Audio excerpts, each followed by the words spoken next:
Namaskar. Hello and welcome to PGurus Prime Time. Ask Abhijit. Abhijit Iyer, call me God Mitra. How are you doing today? Very well. I am despondent. I am crying. I've been on depression for 2 days. I'm disoriented. I woke up at night and I was just sleepwalking because it turns out I'm not important enough to be tapped by the government. It That was is like, very, very sad. I share in your misery. I commiserate with you because I too have not been tapped. But before we jump into this tapping see, I business, just want to say the fact that I have not been tapped shows that this government is clearly homophobic fascist. They are attempting to negate the international LGBTQ movement by not tapping major LGBTQ personalities, you see.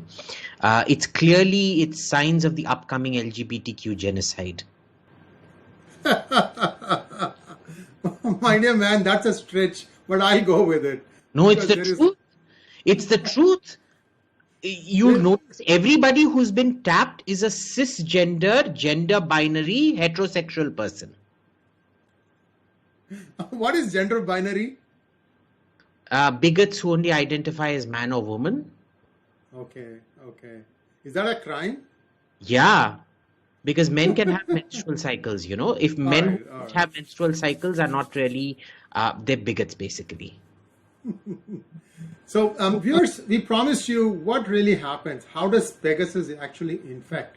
Now, more details are emerging, and according to Abhijit, and correct me if I'm wrong, only 3 people Pegasus has been actually able to infiltrate and be able to tag. Doesn't matter how many are named. So, what, in my opinion, happens is Pegasus tries to get itself embedded into your smartphone. And you could be having an Android, you could be having an iPhone. And depending on which phone and what kind of browser you use, so they'll be using different techniques. I'll give you a simple example. If you like, for example, click on a JPEG file, let's say you went to the government site. Let us just, for argument's sake, assume that the Indian government is the one who has Pegasus installed. And if they have a JPEG file, you might go and click on that. And in JPEG file, there are what is called as several headers. And the headers are all information that tell more about the file. Sometimes it will give you the resolution and so on and so forth. But one of the things is it is pretty open-ended. You can have your own header, which could be malware. So when you click on that picture, bingo, the malware gets activated. That could get downloaded onto your smartphone. From that point forward, it can monitor your calls. Now, Pegasus says that it can listen in on WhatsApp as well as Telegram. And the reason they are saying they can do that is because they are not monitoring as a man in the middle. A man in the middle is something where you are between, let's say, WhatsApp and you. And then in the middle, you are looking at the traffic and then decoding what is going back and forth. That's not how Pegasus works. How Pegasus works is it is on your smartphone. It is perhaps running a very short app, and that app is actually looking at the data after it has been decrypted. So no matter what encryption algorithm you use, it will be able to break it. However, there are software packages that can prevent Pegasus from snooping in. And one such software, and I've spoken to the developer, he swears and he challenges Pegasus to break into it. And the link to that is in the show more section of today's Hangout. It's called VAAD, V-A-A-D. And I've told you this before also. If you are an Android user, I encourage you to use VAAD because it takes the language out of the communications. It comes pre-installed with English and Hindi. You can change Hindi to your mother tongue. You can converse in your mother tongue with Abhijit Iyer-Mitra, who only understands English. He understands American version, Australian version, and English version of English, but he only understands English. So you can choose to say whatever you want to say in your language of choice, and he will get the message. This is what VAAD does, and VAAD challenges Pegasus to break its algorithm. And I have many other things I know about the thing. I cannot divulge the secrets, the point here is there are some software packages that do stand up to Pegasus. I hope you understand the importance of this, and please, it is free right now. Please go ahead and download it. Like I said, the link is available. Ask Abhijit is starting now. Abhijit, you have anything to add? Yes. So, what we need to be careful about when discussing Pegasus is that what has been released is a directory of phone numbers which may or may not have been targeted. Okay, so in several cases there was an attempt to target. In most cases there was no attempt to target. So it's just pulling things out of thin air, saying that there was an attempt to spy on somebody or not spy on somebody. But my personal inkling, of course, is, did the government do it? Yes, it did. Is there anything that can happen about it? No, there's nothing you can do about it. Is it going to result in some Watergate style this thing? Absolutely not. Because remember, because Germany isn't allowed to spy on its own citizens, they allowed the CIA to spy on their citizens and share that information with them. This is how Germany bypassed the law. And this happened under Angela Merkel. And Angela Merkel got away with it. Nothing happened to her. So, in this day and age, once upon a time, breaking in. Remember, this is the whole problem with cyber. When somebody breaks into your house, it's a crime. When somebody breaks into your data, first of all, there's an attribution problem. Second, even the criminality of it seems to be highly in doubt. So, it's just a completely, for example, the police has to have an arrest warrant to come arrest you. But they can bypass a lot of strictures to come look into your phone and things like that.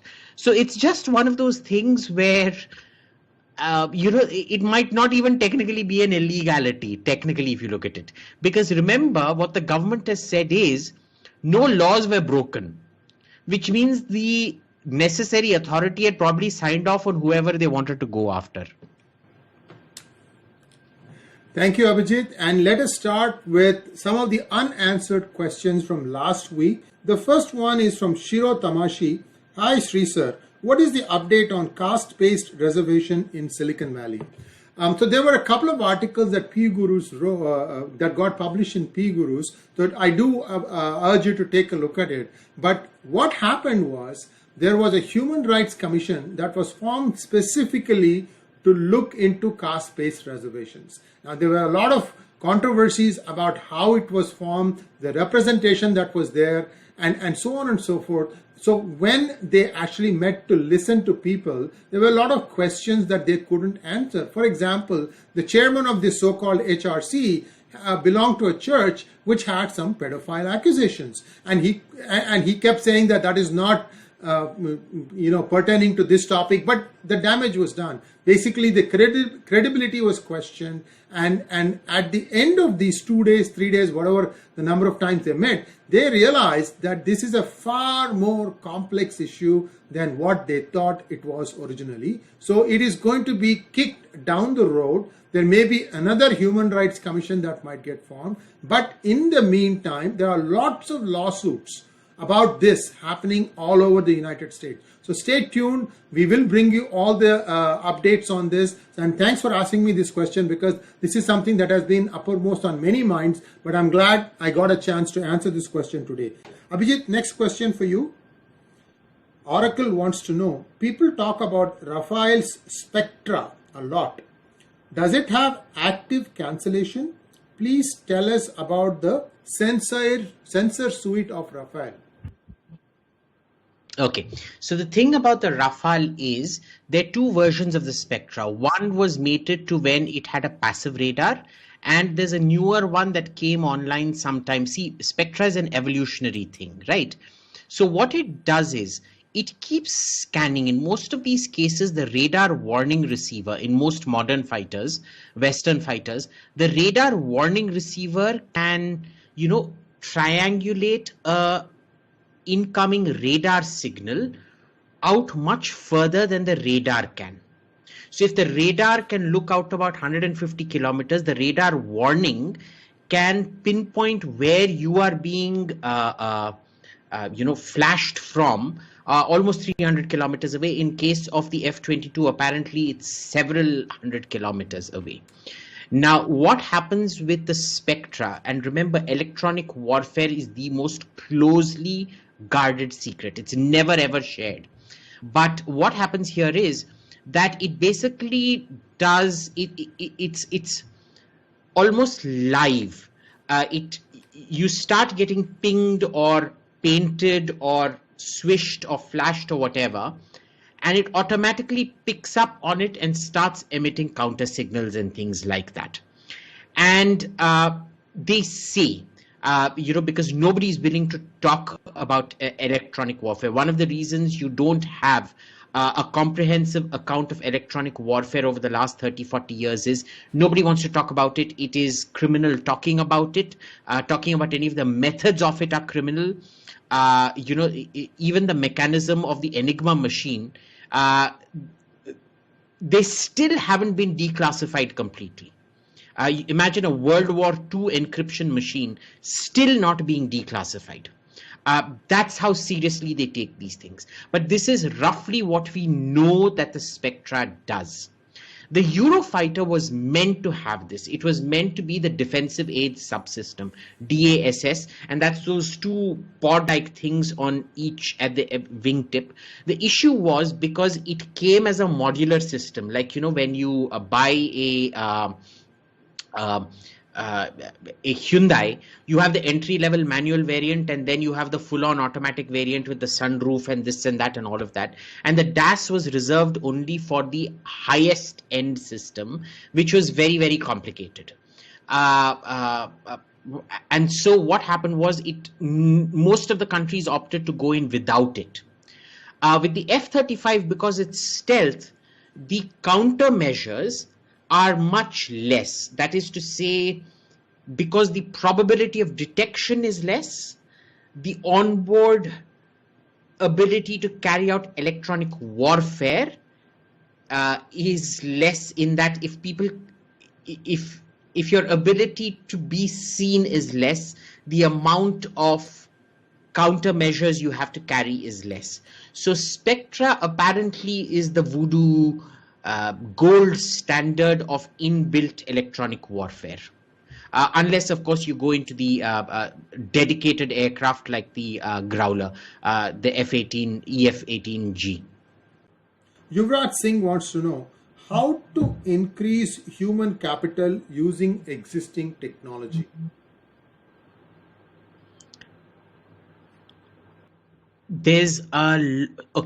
So it's, remember, I keep saying this, it's not monocausal. There's multiple things you need to do. First is simplify the language. End this artificial divide between the spoken language and the written language. Then bring about, because you can't translate now. Like Sree has pointed out on this program several times, knowledge is doubling every 18 months. You don't have the ability to translate everything.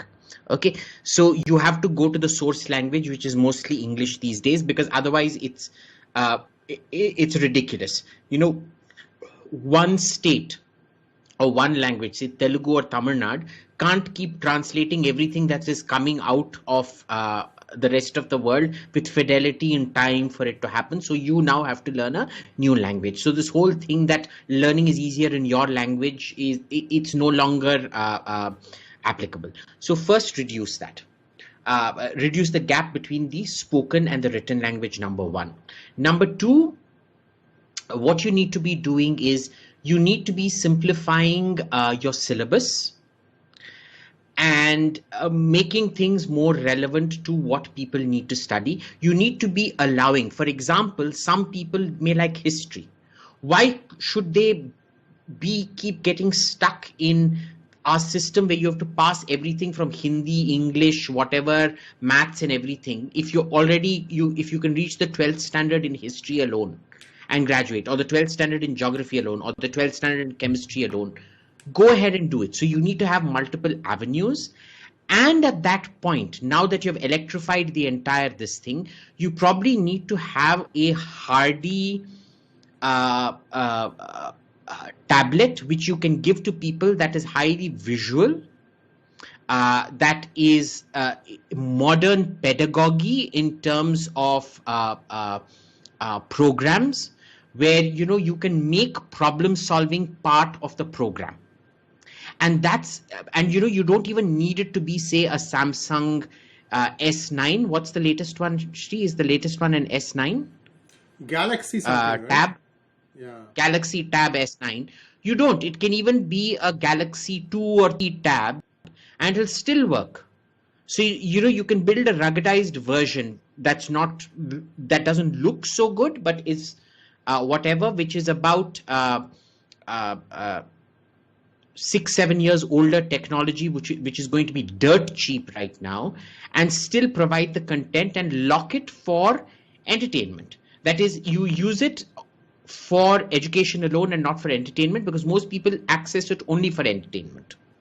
So, or you put time limits. You can watch 1 hour of entertainment every day. The rest of it has to be spent. You can monitor. It can be a didactic device. It can be an interactive device and things like that. So there's many, many ways of solving it. And the thing in the past used to be, where are they going to get the electricity to charge it up from? Today, what happened in Gujarat when Modi used to be the chief minister, and it's still happening, that you're moving very quickly on solar, and Reliance has also announced this big solar push, is that solar, even though per unit it is more expensive, it doesn't need to be. It can actually come down quite significantly. So when you combine electricity, syllabus, language, and tabs, you're able to do your basic education much, much, much better. Then, of course, there's the problem of having all these multiple boards: Anglo-Indian board, state board, central board. In central board, you have a CBSE and ICSE, etc., etc. You have to do away with all of that. Okay, you have to focus on education, not on politics. Thank you for that. Next question from Vivek Menon. Modi sidelined the idea of connecting all national rivers to avoid floods and droughts, citing it may create a catastrophe. Any thoughts? Disastrous plan. You can't do that. Okay, there used to be this notion of rivers being created exclusively for human use. Okay, now we understand that everything is an ecosystem, and there is a full downstream ecosystem that depends on it. So, this connecting the rivers, look, you have a lot of modern technology to overcome this. The first thing that you're looking at is, in terms of irrigation, 60 to 70% of your water, right up to 80% sometimes, is wasted. When you're wasting 80% of your water, why are you going in for such an ecologically destructive scheme?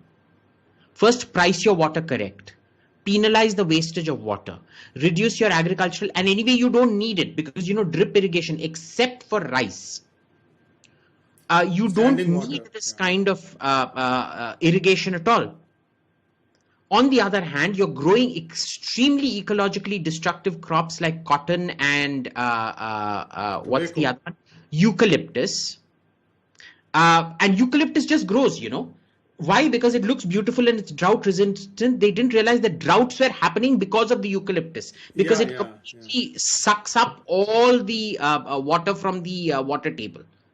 And you're going through Punjab, you're amazed. It's got only 15 years of water left, and you're looking at every highway in Punjab, row upon row of eucalyptus trees. It's a bloody disaster. So let's stop talking rot about, spending more money on stupid issues to fix our previous stupidity. What you need to do is first economize. And we'll be back again next week, same time, same location. Thanks for joining. Namaskar. Do click on the bell button.